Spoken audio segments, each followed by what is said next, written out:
কোর্টে যোগ্যদের হয়ে আপনি প্লি করুন, সুপ্রিম কোর্টে যোগ্য তালিকাটা ফেলে দেন, তাহলে বাকি অযোগ্য দুধ আর জল আলাদা হয়ে যাবে, তাহলে যোগ্যদের সমস্যা থাকবে না। আমরা এটা আপনার কাছ থেকে আশা করি। আপনি যদি যোগ্যদেরকে তালিকা না দিতে পারেন, সুপ্রিম কোর্ট ভারতবর্ষের সর্বোচ্চ আদালত, সুপ্রিম কোর্টে আপনি যোগ্য তালিকা না দিলে আপনি প্যারা 44, প্যারা 28 ক্লিয়ার বলেছে যে আমরা এখান থেকে বাঁচতে পারলাম না due to non cooperation of the School Service Commission, West Bengal government. এইটা প্রিন্টেড আছে অর্ডারে। আপনি দ্বিচারিতা করে আজকে কোন বঞ্চিত লোক, তারা তো এই পয়েন্টগুলো বলতে পারত। আপনি নিজে বলেছেন আমি লয়ার, আমি দাবি করব, অনুরোধ করব সুপ্রিম কোর্টে যোগ্যদের হয়ে আপনি প্লি করুন। আপনি ক্যালকাটা বারের মেম্বার, মুখ্যমন্ত্রী, আপনি মুখ্যমন্ত্রীর চেয়ার পদকে সরিয়ে আপনি আজকে বলেছেন আমি অনেক কেস লড়েছি।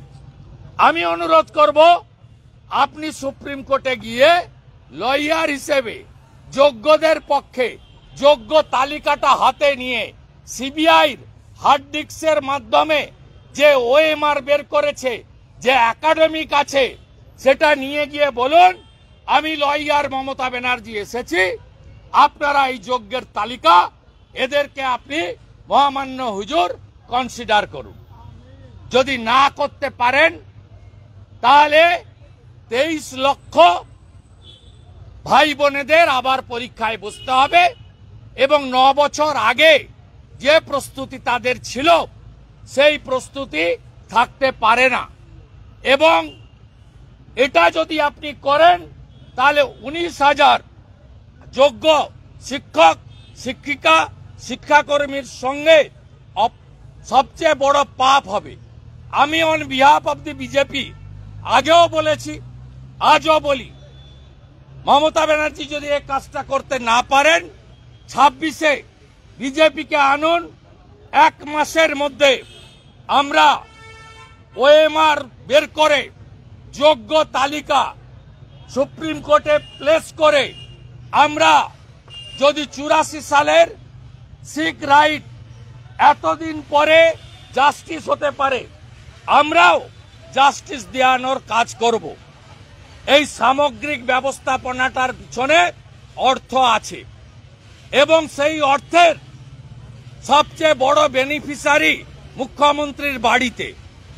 আমি বলছি না, লিপস অ্যান্ড বাউন্সের ম্যানেজিং ডাইরেক্টর, কালীঘাটের কাকু নামে খ্যাত সুজয় কৃষ্ণ ভদ্র 73 মিনিটের অডিওতে 73 বার অভিষেক ব্যানার্জির নাম বলেছে এবং যে 700 কোটি টাকা উঠেছে সেই 700 কোটি টাকার 80 ভাগের বেশি টাকা আপনার বাড়িতে গেছে। আপনার ভাইপো অভিষেক ব্যানার্জি সবচেয়ে বড় ফিনান্সিয়াল ক্রাইম এবং বেনিফিশিয়ারি। এই কেসে আমরা বলছি না, সুজয় কৃষ্ণ ভদ্র বলছে, সিবিআই চার্জশিটে বলছে।